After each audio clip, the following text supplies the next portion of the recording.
Edward Málaga es mi compañero de colegio, ¿no? Mi compañero de promoción, ¿no? Y su historia es alucinante, porque él estando en el colegio, él, aparte de que era un extraordinario estudiante, ¿no? Los primeros puestos, ¿no? Es músico. Entonces, él formaba parte de una banda en el colegio y tuvo un dilema vocacional, porque esa banda se llamó Arena Hash, ¿no? Él es como el quinto Arena Hash que iba, o sea, iba a estar parte del grupo y dijo, ¿me dedico al rock o me dedico a la ciencia? Y tomó la decisión de dedicarse a la ciencia, creo que primero entró a medicina y al final decidió estudiar biología y luego se fue a Alemania mucho tiempo y ahora él está aquí en el Perú y es el que está desarrollando esta prueba molecular rápida que va a cambiar la historia del virus y por eso que ahorita pues está en reuniones con los ministros, con todo el mundo, porque va a cambiar totalmente, porque es una prueba molecular de bajo costo y muy rápida que puede tomarse y bueno, eso facilita muchísimo las cosas aquí en el país. Ya, a ver, ahí está. Listo, Edward, mil gracias, mil gracias. Estás. ¿Cuántos días que no duermes, Edward? ¿Cuántos días? Que no duermo bien meses, hombre. Mira dónde estoy. Mira, en pleno laboratorio, en pleno laboratorio. Y Increíble. acá van a decir que estoy negreando a la gente, pero nada, todos son gente motivada.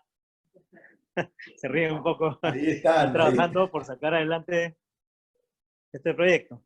Claro, que justo yo quiero empezar contigo un poco por el final, porque lo importante es que puedas contarnos de qué es biología también, estos chicos que están interesados en la ciencia, pero digamos, quiero empezar por el final porque acabo de leer la noticia de que ya están mucho más alineados con el Estado y parece que va a ser mucho más rápido la sacada de la prueba. ¿Es así o no? Lamento decepcionarte, Javier, no es así. Fue No es así. Pura fufuya, pura prensa. Yo diría que se juega un poco con la opinión pública, se confunde muchas veces y hay... Bueno, esto tienen que aprender tus chicos. ¿A mí qué edad tienen? 15, 16 años, están en cuarto, quinto medio. A ver si puedo usar lisuras o no. Sí, bueno. Antes de eso, no hay problema, mejor te digo, porque a nosotros nos gustaría grabarla y ponerla en YouTube. Graba, acá somos espíritus libres, no pasa nada. Está bien. Ok. Bueno, ¿qué te estaba diciendo? Que no es así. Nada, que su situación estándar, usual en nuestro estado, que es un poco amarrapelotas. Si viene un actor o alguien, no actor de actuación, sino alguien que juega un rol y quiere aportar desde fuera, el camino es complicado, ¿no? Porque además sienten un poco la territorialidad, la competencia, de que si alguien más lo hace y no yo, que he recibido el encargo de parte del Estado para hacer esto, me veo mal. Entonces, para resumirte la historia, el MINSA y el Ministerio de Salud y el Instituto Nacional de Salud tienen esta actitud de que ellos por delante no se dejan ayudar, el Estado no se deja ayudar. Esto ha pasado con los ventiladores, con el oxígeno, con las pruebas moleculares, con muchísimas cosas, aportes que han podido recibir e integrar a su respuesta a la pandemia y lamentablemente no prosperan, se demoran y ya pues ya cansan, ¿no? Así que, pero nada, el mensaje es levántate, camina, pelea, persevera y demuestra que puedes. Claro, claro. Pelear con los egos ajenos, ¿no? Para de alguna manera hacer lo que el país necesita, ¿no? Cuéntanos primero sobre tu profesión, ¿no? Ellos, como te digo, tienen 15, 16 años, están en ese momento donde tú tuviste que tomar una decisión entre la música y la ciencia y tomaste la decisión de la ciencia, ¿no? ¿Te costó esa decisión o no? Me costó muchísimo, por supuesto, porque llevaba y llevo la música en las venas. ¿Sigues tocando? Y de hecho, claro, y a esa edad, ustedes tienen 15, 16, a esa edad yo ya había tenido varias bandas y menor de edad ya tocaba por ahí, por allá en algún bar o taberna y me ganaba algún dinero haciendo eso, como menor de edad. Así que ya yo sentía que podía ganarme la vida con eso. Pero en el momento de tomar la decisión, o pesó mucho más, y es un tema coyuntural, depende mucho de la época, eso ha cambiado, por supuesto, ¿no? Pero pesó mucho la situación del país y el hecho de que una carrera científica parecía algo más estructurado y más salvable, más ejecutable, ¿no? Más factible, que una carrera musical. Para empezar, para una carrera científica podías ir a una buena universidad, educarte y eventualmente salir al extranjero a hacer un posgrado, si es que eso es lo que te interesaba. Pero en la música, todo era ser autodidacta. O sea, No había realmente carrera. no había carrera, ir al conservatorio, bueno, es una especie de formación, pero era muy, muy limitado, no había alcance, no había cómo, ¿no? Y realmente me quito el sombrero ante los amigos que llegaron a hacer algo con su vida en cuanto a la música, porque es un camino muy difícil, ¿no? El ejemplo de Arena Hash, el ejemplo de Pedrito, es claro, ¿no? También es una combinación de talento y suerte, pero en ese momento, como se imaginarán, a los 15 y 16 años no sabía lo que sé hoy. Y tomé la decisión por una opción que me pareció más estructurada y que me permitía soñar. Yo soy una persona que le gusta soñar y me parecía que la ciencia ofrecía una posibilidad enorme de cumplir sueños. Y ese sueño tenía que ver con la naturaleza del científico, que es descubrir cosas nuevas. Por ahí hace poco alguien en redes comentó que lo más maravilloso de ser científico, y estoy de acuerdo, es ese momento en el cual haces un descubrimiento y es la única persona en el universo, en el mundo, que sabe eso, antes de contárselo a todos los demás. Haber descubierto algo por primera vez es una emoción indescriptible. Y claro, eso también está ligado al espíritu de curiosidad, de libertad, de hacer preguntas, que no todos lo tienen y todos lo deben tener, pero quien tiene esa actitud hacia la vida creo que estaría muy bien colocado haciendo ciencias, ¿no? Porque de Claro, eso se trata. claro, pero descubrir algo nuevo es un camino de largo plazo donde tienes que trabajar muchísimo para que eso ocurra, ¿no? En el tiempo que estuviste en la carrera de pregrado, ¿no? Biología, en esos 6 años creo que dura, ¿no? No descubres algo nuevo, sino que te formas, ¿no? Cuéntanos un Claro. poquito de qué trata biología, qué cursos lleva, cómo la podrías explicar, ¿no? Bueno, la biología es el estudio de la vida, ¿no? Y en un primer momento, o hace décadas, el concepto de la biología era muy macro, se hablaba de las plantas, los animales, el biólogo tiene que ir a observar a los delfines, a los chimpancés, o a catalogar plantas. Es un concepto muy macro, muy orgánico, que se aplica hoy día también, la ecología, esas cosas. Pero la revolución de las ciencias moleculares, estamos hablando pues del ADN, los genomas, las proteínas, las células, ha hecho que aparezcan y prosperen muchas ramas de investigación en ciencias de la vida que tienen que ver con eso, con moléculas, con proteínas, con ADN, con genes.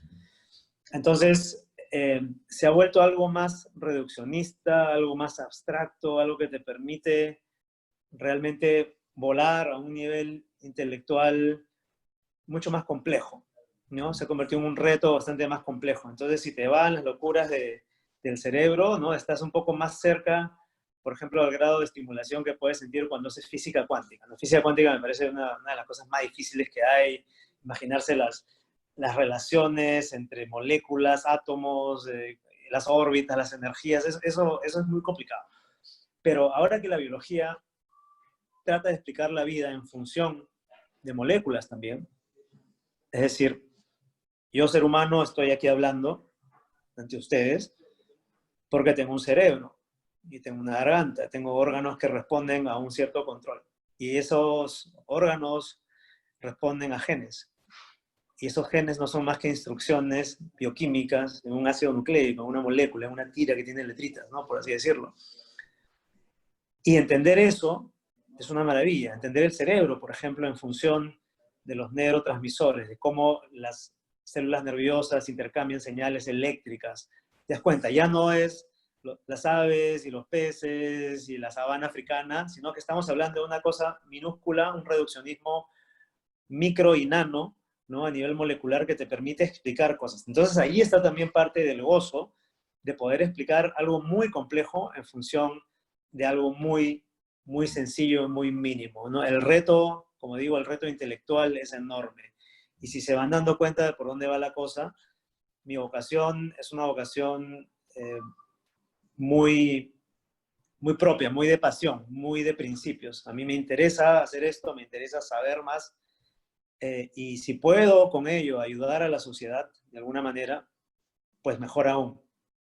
Y no es, por lo tanto, una vocación, digamos, centrada en uno mismo. O sea, en parte sí, porque te da un placer personal, pero me refiero a que no estás pensando en algo tan material como, bueno, necesito estudiar esto porque quiero tener acceso a un ingreso tal, a una casa, a un carro, a viajar a todos los años, a tener una situación cómoda. O sea, la parte, digamos, material no es lo primero. Y es una cosa que Javier, tú y yo y todos nuestros compañeros de colegio hemos vivido de nuestros padres, ¿no? Nuestros padres están preocupados. Yo creo que es una regla que no ha cambiado mucho en los tiempos. Están más preocupados de que nosotros tengamos una situación económica cómoda, ¿no? Para poder tener una familia, para poder, etcétera, prosperar, a que seamos realmente felices con lo que hacemos. Entonces, a la hora que tomas esa decisión, generalmente ganan las carreras, digamos, estables, las carreras eh, tradicionales, ¿no? Y pierden carreras inciertas como la ciencia o el arte, donde no sabes dónde vas a acabar. Te puede hacer muy feliz, pero ¿quién va a pagar las cuentas, no? Entonces, eso es una noción que me parece difícil, no de comprender, sino de evaluar cuando tienes 15, 16 años. Tú puedes Claro. decidir hacer lo que tu corazón te manda, pero finalmente es verdad que cuando seas adulto vas a tener que pagar las cuentas y vas a tener que salir adelante con una cierta situación económica. Mi respuesta ante ese reto es, y no es un consejo, es simplemente mi historia de vida, yo nunca me preocupé por el dinero. De alguna manera las cosas se solucionaron, se dieron, los astros se alinearon, hubo gente maravillosa que me ayudó, hubo situaciones que permitieron que explote mi capacidad y nunca hubo un problema, nunca tuve que pedir, ¿no? Que se me remunere por esto, por lo otro, siempre las cosas se fueron dando. Yo no sé si es buena estrella, yo no sé si es suerte, pero es un camino maravilloso y si lo pueden vivir, si tienen oportunidad de vivir algo así, creo que te da al final de la vida una satisfacción y una libertad que es difícil de comparar y difícil de compartir. No sé si se está entendiendo lo que digo, Javier. Absolutamente. No solamente se entiende, sino que me parece muy poderoso lo que dice y está muy alineado a lo que decimos en el taller. Porque es cierto lo que dices, y los que buscaban certezas, que buscaban caminos más seguros, de pronto viene la pandemia y le da la incertidumbre a todo el mundo, ¿no? Y aquellos que querían puestos seguros, de pronto están desempleados, Claro, porque no hay así nada es. seguro en esta vida. No hay nada seguro, nadie hubiera podido imaginar esto que nos está pasando, y si no hubiera pasado eso sería otra cosa, ¿no? Claro. Y aquí viene quizás también el mensaje de lo que es, de lo poderosa que es la ciencia. Esto es una declaración de amor, es un manifiesto político también y es un activismo idealista a la vez. La ciencia es, además de una maravilla intelectual, es fuente de soluciones. Nosotros estamos rodeados de tecnología, asociamos la ciencia a la tecnología. Cuando alguien le pregunta sensitivamente por ciencia, pues piensa en su computadora, en la internet, en la televisión, en el celular. Eso es tecnología, eso es ciencia aplicada. Todo esto es posible porque hay gente que desarrolla teoremas, que estudia moléculas, que desarrolla nuevos materiales, que genera conocimiento puro. Ese conocimiento puro tú no sabes cuándo te va a sacar de un problema. ¿De qué problemas hablamos? Hablamos de guerras, de epidemias, cataclismos, de meteoritos, de sequías, ¿no? De pandemias como las de hoy. Entonces, es importante también mencionar que los países desarrollados, los más desarrollados, apuestan por la ciencia firmemente y recurren a la ciencia cuando hay un cataclismo de este tipo. En el Perú no estamos acostumbrados a hacer eso, pero estamos aprendiendo la lección de que las soluciones a esta pandemia van a venir de la ciencia. No necesariamente la ciencia solucionará la pandemia porque estamos peleando la vacuna, nadie sabe cuándo va a salir, pero es la certeza más concreta que tenemos de dónde vendrán las soluciones. Y creo que ese es un mensaje poderoso. O sea, la ciencia no es, para quienes critican, algo tan surreal o tan abstracto que no produce frutos. En primer lugar, produce conocimiento, produce gran satisfacción, pero por otro lugar, genera toda esa base sobre la cual se van a producir los descubrimientos que mejoran nuestra vida. Te doy un par de ejemplos. La Internet, ¿no? La Internet se descubrió, ¿por qué? Porque en el CERN, en un centro en Suiza donde estudian con aceleración de partículas atómicas y subatómicas, decidieron que las computadoras tenían que conversar entre ellas para poder mejorar la comunicación en ese centro de investigaciones. Y pronto surgieron algoritmos, surgieron protocolos de comunicación entre las máquinas que de pronto se expandieron y tomaron el mundo. Y ahora tienes la Internet. ¿Okay? Y por eso estamos hablando ahora por Zoom. O toma la penicilina, ¿no? Todos conocen la historia de Ian Fleming, que sin querer queriendo descubrió que un hongo mataba bacterias. Y ese es un gran antibiótico que salvó muchas vidas en 2 guerras. Claro. O tenemos cosas como la fertilización in vitro. Muchas parejas que quieren tener hijos y no pueden porque, ¿no? Bueno, recurren a clínicas de fertilidad para que se extraiga un óvulo, un espermatozoide artificialmente in vitro, se juntan y sale un bebé. ¿Ah? Ya. Todo eso se produce gracias a alguien que no pensaba hacer esto, alguien que simplemente quería saber cómo se producía la fertilización, cómo interactuaban el espermatozoide con el óvulo. Gracias a eso, hoy muchas familias pueden tener hijos que no podían. Entonces, no hay una relación concreta entre lo que uno hace y el beneficio que se va a lograr a futuro. Y en ese sentido, tú no estás trabajando con esa meta, sino que sabes que tarde o temprano lo que haces va a dar un fruto y va a ayudar a alguien. Y ese trabajar de alguna manera a ciegas es también parte de la emoción, de la excitación de trabajar en esto. Claro, y además, Edward, muchos chicos están con la pregunta de salir del país. Y fíjate, nosotros que terminamos en el año 85, ¿no? Época muy difícil en los 80s. Tú estudiaste en la Cayetano y también tomaste esa decisión después de la carrera, irte al extranjero, ¿no? Cuéntanos un poco cómo ha sido tu recorrido en el extranjero, porque llegaste a estar en Alemania en una de los laboratorios más importantes del mundo, y luego, ¿por qué regresaste? Cuéntanos tu ruta de salida y tu ruta de regreso. Bueno, la decisión de irme fue una decisión racional. Creo que hoy en día las cosas son menos dramáticas, salvo la pandemia, obviamente, pero en general son menos dramáticas que hace tanto tiempo cuando nosotros éramos chibolos. Y en esa época, y lo habrán oído a sus padres probablemente, no había muchas opciones, ¿no? De hecho, el país estaba destrozado por la hiperinflación, el terrorismo, había mucha violencia y no había dinero. Entonces, estudiar una carrera de por sí en Perú ya era difícil. Y por otro lado, ya que todo el país estaba en quiebra, tú sabías que esa educación no te iba a llevar muy lejos, no era la mejor educación de calidad.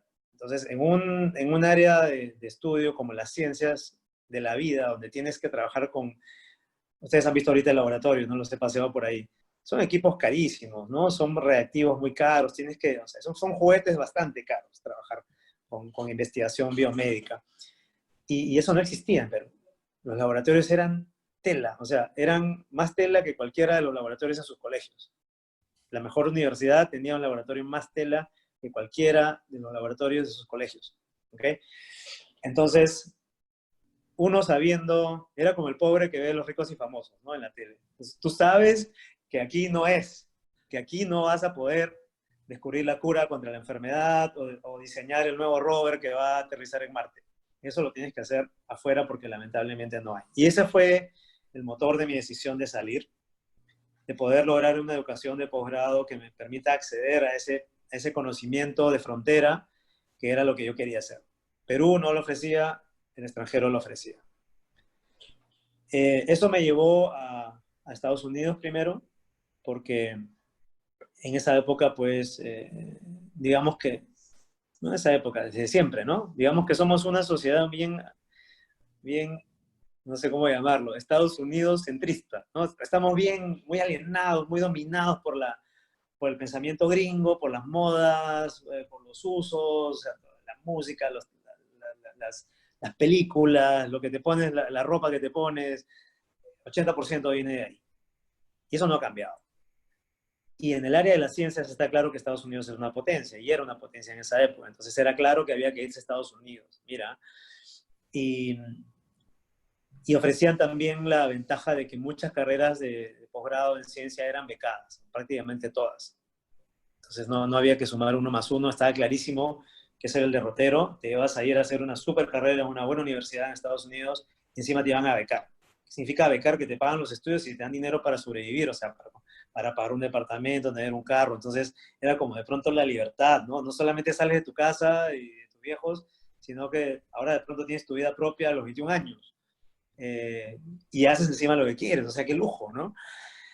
Llegué a Estados Unidos con esa intención, a la Escuela de Medicina de la Universidad de Miami, que es una de las 5 mejores escuelas de medicina de Estados Unidos, para trabajar justamente en investigación biomédica.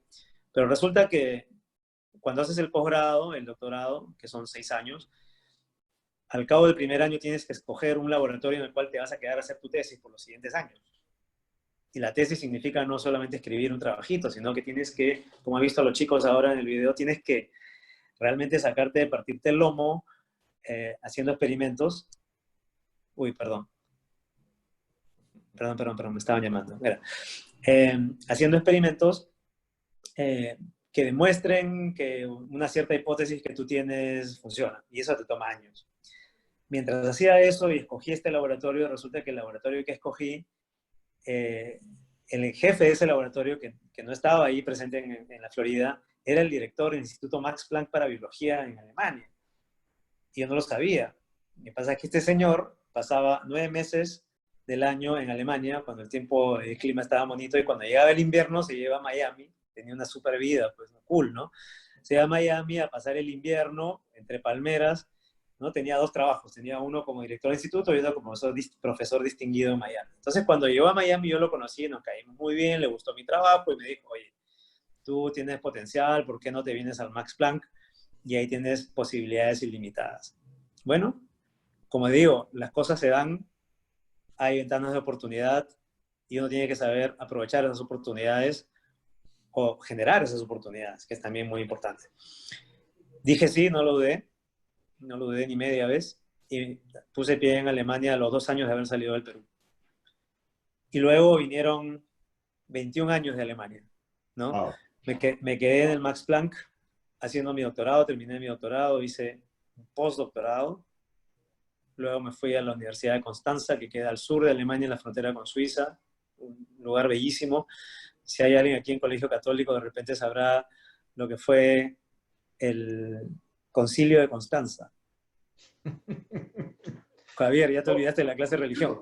Bueno, no me he olvidado, pero absolutamente todo, por favor, por eso que me río. Era una época, 1414 a 1418, en el que hubo un cisma, se pelearon las iglesias de diferentes lugares y de pronto había 3 papas. Y decidieron que tenían que juntarse en una ciudad para ver quién era el men. Entonces, eso ocurrió en esa ciudad. Bueno, anécdota aparte. Llegué a esta ciudad de Constanza, que tiene la Universidad de Constanza, que nuevamente es una institución de élite, una de las 4 o 5 universidades de élite en Alemania, así que me vino muy bien en biología, y allí terminé haciendo mi carrera. O sea, además de terminar el doctorado, ya me quedé a hacer mi carrera profesional. Me convertí en investigador, jefe de grupo, profesor asistente, asociado, y terminé básicamente todos los peldaños de la carrera profesional. Y bueno, me senté ahí. Como les digo, ya 21 años después, llegó el momento en el cual... Perdón, Eduardo. Perdón, te había preguntado el regreso, pero antes de que me cuentes el regreso, creo que hay una cosa bien importante que ellos tienen que saber, porque cuando tú hablas de este descubrimiento que nadie más sabe, ¿no? Y que realmente tú lo has experimentado, y que a mí me parece alucinante como historia, resumiéndolo, es cuando descubres esta proteína encargada de pegar que las neuronas se mantengan pegadas. ¿Lo he explicado bien? Más o menos, sí. ¿Ya? Pero lo que me parece alucinante, que mientras tú descubrías este pegamento de las neuronas, nuestro amigo Pedro Sorevertis estaba con una enfermedad donde las neuronas estaban despegando. Y tú que estuviste con él en el inicio, me parecía, claro, eso era como para la película, ¿no? ¿Qué va a suceder? Pero bueno, la vida no tiene necesariamente los finales que uno espera, pero me parecía una metáfora increíble que a tanta distancia, dos amigos, uno esté sufriendo esta enfermedad y tú estás descubriendo un poco lo que podría curarlo de alguna manera. ¿Tú lo viviste así, Eduardo? Absolutamente. Son las cosas, son las paradojas de la vida, ¿no? Que cuando tú eres supuestamente científico, pues la religión pasa un poco por el costado y las creencias espirituales y todas esas cosas inexplicables por la razón de pronto no juegan un papel predominante en tu vida. Y sin embargo, te das con situaciones que te recuerdan nuevamente que hay algo más que solo lo que la ciencia explica. Y en este caso fue una de esas coincidencias de la vida, ¿no? Efectivamente, me dedico a estudiar males neurodegenerativos. Y en el caso de Pedrito es una enfermedad en la cual las neuronas pierden esa conectividad que tú dices y de pronto pierden la capacidad de controlar los músculos, en este caso de la cabeza, del habla, de la deglución, y se produce esta enfermedad terrible. Y pues te diré que todas estas enfermedades siguen siendo incurables, ¿no? Muchos años después siguen siendo incurables. Y pues desde mi posición de investigador, yo tenía ese conocimiento de frontera de lo último, ¿no? Lo que se sabía, la explicación para estos males y qué se estaba intentando para aliviarlos. Entonces sentí un poco ese llamado, ¿no? Ese, oye, aquí hay algo muy extraño, ¿no? Y de hecho, Pedro no había asimilado, cuando empezó a sentir los primeros síntomas, no había asimilado qué cosa podría ser. Y cuando yo lo vi, me pareció obvio que lo que estaba pasando ahí era un problema de conexión de neuronas. Entonces se lo dije, entramos en contacto mucho más cercano porque habíamos estado separados por la distancia, ¿no? Obviamente.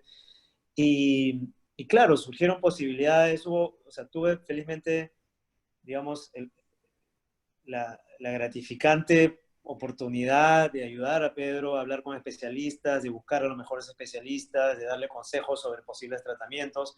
Como te digo, no hay cura, pero desde mi posición de investigador y de científico pude ayudar a orientarlo y a tomar las decisiones que de alguna manera le han permitido lograr una mejor calidad de vida, a pesar de que no necesariamente la cura. Así que sí, hay cosas que la vida da vuelta, ¿no? Nunca sabes qué va a pasar y de repente te recuerdan que hay más que la ciencia, ¿no? Eso es cierto, hay que ser humildes.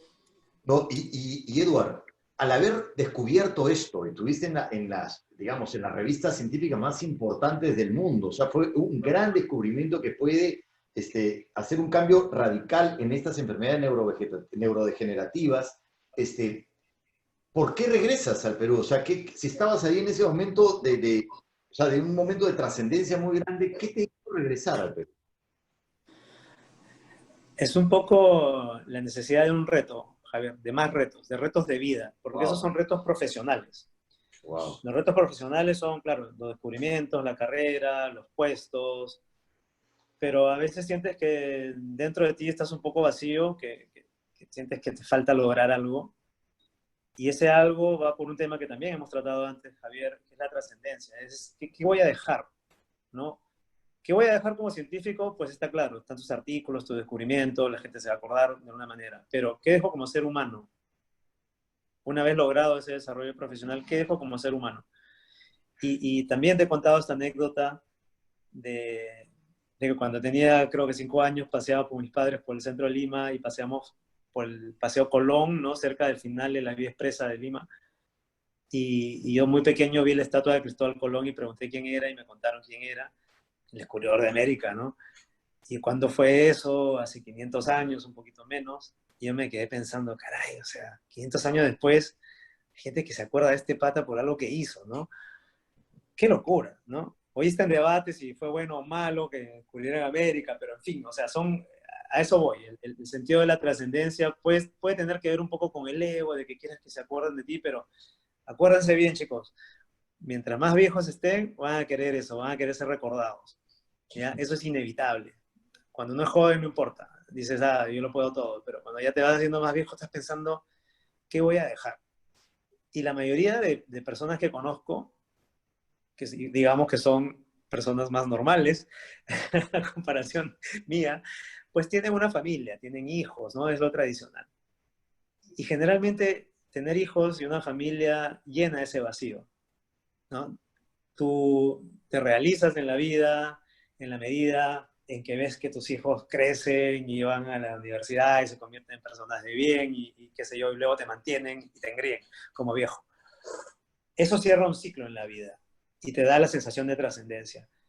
En mi caso, yo lo viví parcialmente con mis estudiantes, porque los estudiantes que pasaban por mi laboratorio y decían sus carreras científicas, yo sentía que era un poco como mis hijos académicos, ¿no? Van por el mundo, a algunos le va bien, a otros no tanto, y sentir que yo había ayudado a formar esas carreras, esos chicos que luego le van bien y están por todo el mundo, era una satisfacción de ese tipo, de trascendencia. Pero en lo personal, yo no tenía eso porque no tenía familia ni hijos. Entonces, ahí viene un poco el lado más humano de la decisión. No, no tuvo que ver con que Perú ofrecía condiciones favorables para mi profesión, mi carrera, sino que sentí un reto. Sentí que puedo hacer por mi país para dejar una huella, para dejar algo bueno, algo que le sirva a alguien y algo que le sirva sobre todo a quienes vienen detrás de mí, que hacen lo mismo que yo, pero 20 o 30 años después, que la tengan más fácil. Y hacer ciencia en el Perú no es fácil.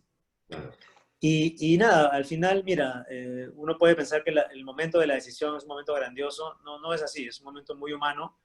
Es un momento en la vida en la cual, te lo digo abiertamente, eh, se fue por la ventana, por no usar una mala palabra, una relación con mi pareja de 6 años, se murió mi padre aquí en Perú, y esas cosas te hacen tambalear, ¿no? Te hacen preguntarte, bueno, ¿qué sigo haciendo acá? ¿No? ¿Cuál era mi propósito? Si no voy a lograr esta parte personal, ¿dónde y cómo la puedo lograr?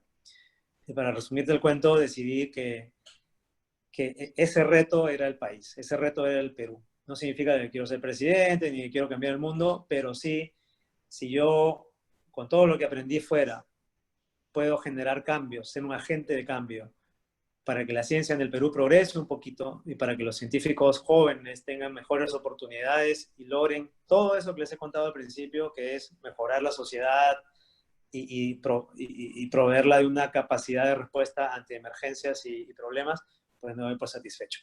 Wow.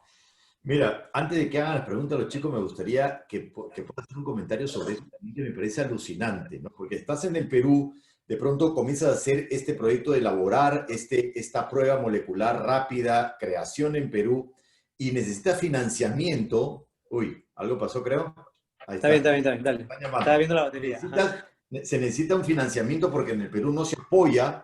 Y de pronto, gente del colegio también que tiene puestos importantes, ¿no? De Toño y otras personas que comienzan a moverse para impulsar. Y yo digo, la fuerza del colegio, la fuerza del origen, ¿no? Esto que habla con Pedro, que tú estás allá, y de pronto también para este proyecto, o sea, que estos chicos que tienen su compañero de colegio al costado en este taller, mañana ese pata que está al costado puede ser de pronto la persona que consigue el financiamiento para un proyecto que tú necesitas y tú puedes ser el que encuentra la cura para el otro.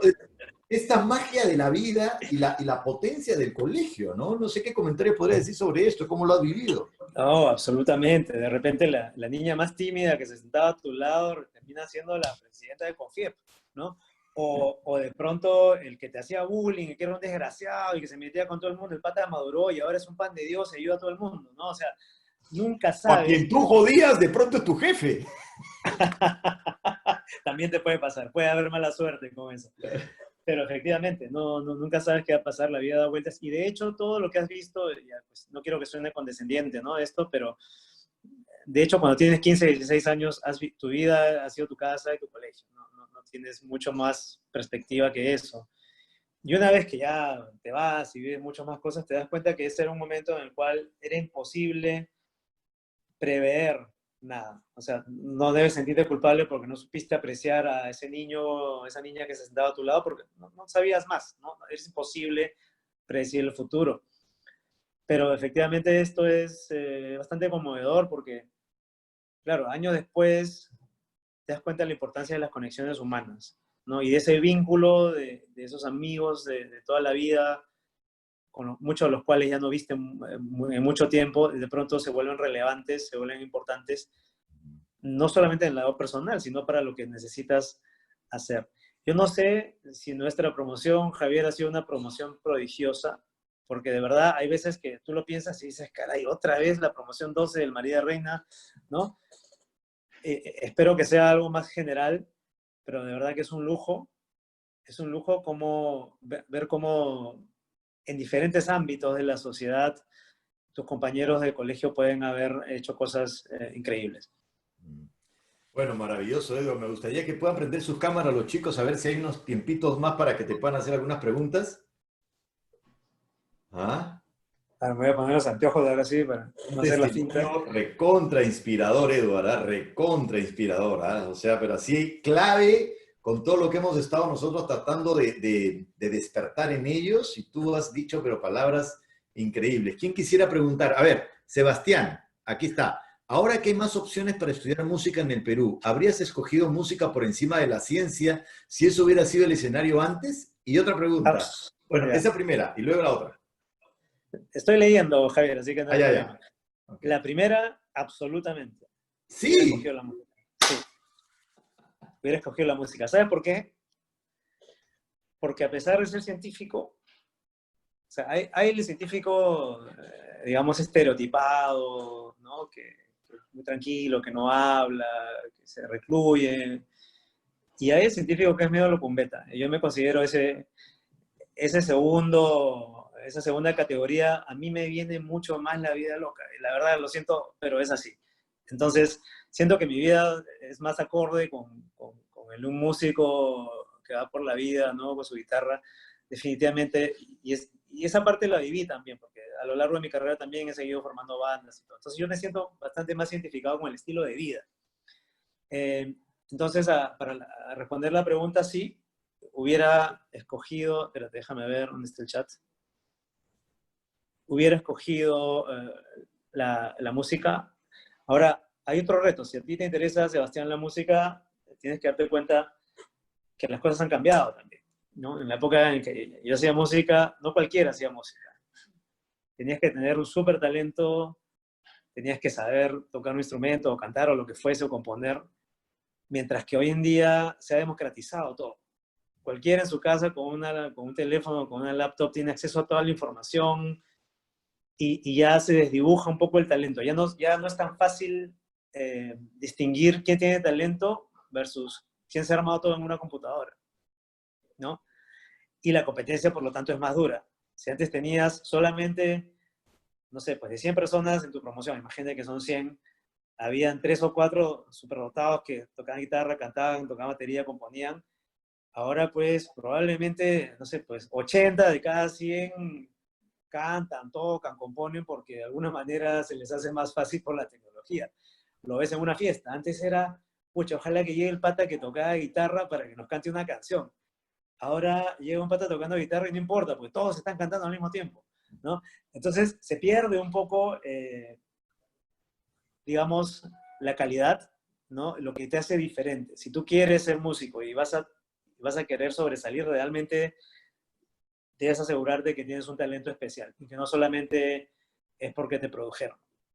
Bien. No, y además que es importante, antes de la segunda pregunta, explicar que tú estabas en tus laboratorios en Alemania y te quitaba la bata y en la noche seguías tocando en bares y no tenías tu banda, ¿sí o no, Eduardo? Claro, lo hace sonar como que era travesti y salía a bailar en bares, pero más o menos. Tu doble vida. Tenía una vida doble, ¿no? O sea, definitivamente era una parte de mi vida, pero sí, tiene mucho que ver con el talento. Claro. Bien, la otra pregunta, ¿qué piensas que es lo que más necesita nuestro país para desarrollar un cambio científico más amplio y moderno? Pues por un lado, inversión. El país... Esto se mide generalmente en el Producto Bruto Interno. ¿Cuánto del Producto Bruto Interno de un país se destina a investigación y ciencia? Los países desarrollados gastan por encima del 2-3%, en Perú se gasta 0.12%. Ese dinero se necesita para construir laboratorios, para formar científicos, para pagarles bien, para que no sea un sueño, digamos, altruista, sino que es una profesión bien pagada, como lo es en otros países. Y bueno, se necesita eso, se necesita decisión, se necesita que los presidentes y ministros algún día digan que la ciencia les importa, no solamente porque estamos en una pandemia. Así que el camino es largo, pero yo creo que mientras más, no sé, más colegas decidan hacer algo parecido como lo que yo estoy haciendo, que es volver y apostar por formar más gente, esto podría salir adelante. Serena. ¿Cuál fue mi motivación al elegir qué estudiar? Serena María Palazzetti, Crosby. ¿Cuál fue mi motivación al elegir qué estudiar? Ah, pues perfecto. a mí me gustaban mucho las ciencias, en general. Y cuando era niño me gustaba muchísimo,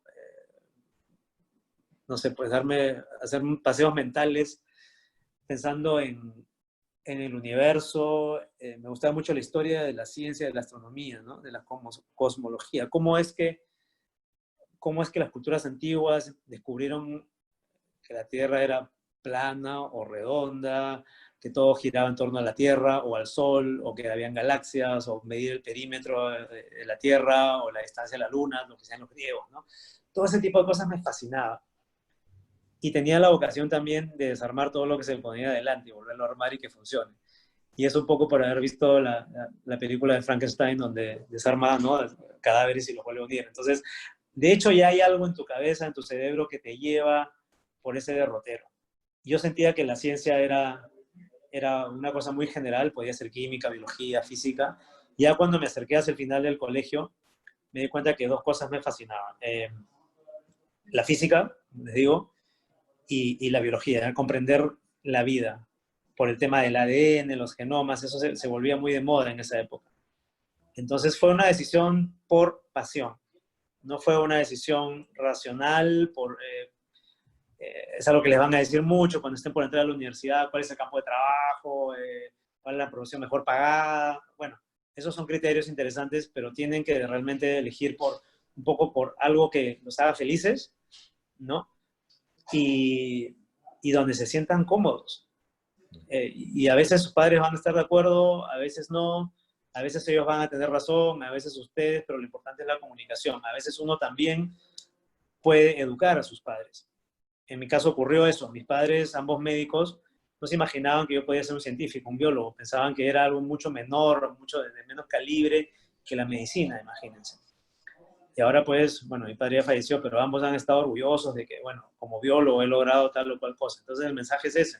A veces uno sí tiene la razón y el reto es saber explicarlo y saber comunicarlo a sus padres. Y mi consejo es, vamos por la pasión.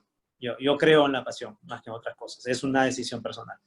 Maravilloso. Y la última pregunta. ¿Cómo así decidiste, Ignacio, y aún más lograste centrarte en el área de investigación biomédica en vez del lado tradicional de la medicina, justo? También, ¿en qué tema específico de biología te especializaste? Bien. Medicina versus biología, la respuesta es muy sencilla en realidad. Y esto va sin ánimo de faltarle respeto a nadie, pero un médico es como un gran mecánico, ¿no? En general. Se aprende el manual de funcionamiento y aprende a analizar, a detectar qué va mal y cómo lo arregla. Pero rara vez, porque hay excepciones, rara vez un médico investiga. Es decir, se plantea un problema sin respuesta, una hipótesis, diseña un experimento, una metodología, pone a prueba la hipótesis, la confirma, la descarta y sigue adelante. Eso es lo que hace un científico. Y yo lo sentí en la formación, porque yo llevé las dos carreras los primeros años, medicina y biología, se podía, y sentía que el ambiente era completamente distinto. En medicina no se aceptaban preguntas, ¿no? Oye, ¿por qué es así? No, apréndetelo de paporreta. Para resumir, era paporretear, salir en primer lugar, lograr un puesto en el ranking que te permita ir a hacer unas prácticas en una clínica, qué sé yo, y luego tener una super profesión que te permite ganar dinero porque estás muy colocado en la clínica de papá. Estoy exagerando un poquito. Y el lado de la ciencia y la biología, yo lo veía como una carrera con libertad de pensar, con libertad de hacerme preguntas, de plantearme lo que nadie sabe y de proponer una respuesta a eso. Y eso me hizo sentir mucho más realizado, ¿no? Entonces la decisión viene por eso, viene por el lado de la libertad, de pensar, de criticar, de proponer y de generar algo nuevo. En cuanto a el tema específico de la biología, eso sí tiene mucho que ver con la experiencia. A medida que vas tanteando, te vas dando cuenta qué cosa te gusta, ¿no? Y es importante para ello pasar por diferentes ámbitos, hacer prácticas, por ejemplo. Si decides estudiar, imagínate ya biología. Ya de repente tienes una inclinación que te dice, bueno, me gusta más trabajar con animales, irme a perder a la selva, o me gusta meterme en un laboratorio y un microscopio, o analizar moléculas. Esas decisiones son gruesas, creo que más o menos la vas a tener clara, pero lo recomendable es que hagas rotaciones, que pases haciendo prácticas por 2 o 3 laboratorios distintos y te vas a dar cuenta más o menos qué te llama más y en qué cosa eres bueno, porque puede que a ti te guste, ¿no? De repente la idea de ser un gran genetista y luego te metes a hacer genética y te das cuenta que no eres bueno para eso, porque puede ser que no seas bueno para eso, ¿no? Por ejemplo, parte del trabajo que hacemos nosotros es con embriones de peces cebra, que les disecamos el sistema nervioso, los transformamos genéticamente, los hacemos brillar en el microscopio, etc. Esto requiere, como son embriones, requiere un trabajo muy, muy fino de relojería. Si no eres bueno con las manos, manejando cosas muy pequeñas, un neurocirujano no es para ti, ¿no? Pero sí te puedes dedicar a la bioinformática, por ejemplo, donde trabajas con computadoras, haces redes neuronales, gráficas y cosas. Por eso, la rama específica de la biología es algo que más se va dando a medida que entras en la carrera. Lo que tienes que estar seguro es que tu interés, tu pasión por la biología está ahí y vas a encontrar tarde o temprano el derrotero. Bueno, maravilloso, Edward. Ha sido muy inspirador. Ya queremos darte la pizarra para que la gente pueda poner sus palabras, los chicos. Y ya ayer nos hemos ido un poquito del tiempo, pero la verdad es que ha sido maravilloso y me siento feliz de que seas mi amigo, Edward, y que puedas haber estado acá inspirando a estos chicos. Te agradezco, Javier. Yo también estoy feliz de que seas mi amigo y de las pocas veces que nos hemos podido ver en los últimos años, esta es una de las más gratas porque siento que estamos dejándole a ambos algo muy importante a quienes nos van a sobrevivir. Tal cual, tal cual. Vamos a ordenar un poco. A ver que no me chanque mucho. Gracias. Máquina, uy, eso no me lo decían en ese tiempo. Churro, ¿quién fue? Gracias. Bueno, y aprovecho. Antes que me corten. Siempre le digo esto cuando hablo con jóvenes, con gente joven. Si alguien está interesado en la ciencia o no, porque de repente podemos convertir a una persona, están invitados a visitar el laboratorio. Wow. Que me tome la palabra Javier. Wow. Es uno de los mejores laboratorios de Latinoamérica. Probablemente hacemos cosas bien alucinantes. Le va a dar vuelta a los ojos. Y quiero que lo vean y quiero que sientan el placer y la satisfacción de ponerse en la frontera del conocimiento. De verdad que yo siento que si alguien me hubiera expuesto a esto, hubiera decidido mucho más rápido todavía. Y no hubiera tenido dudas en dejar la música, porque es fascinante, tienes que verlo. Si solo te lo cuentan, a veces dices, no sé cómo será, pero realmente tienes que verlo. Así que eso, adelante, son bienvenidos.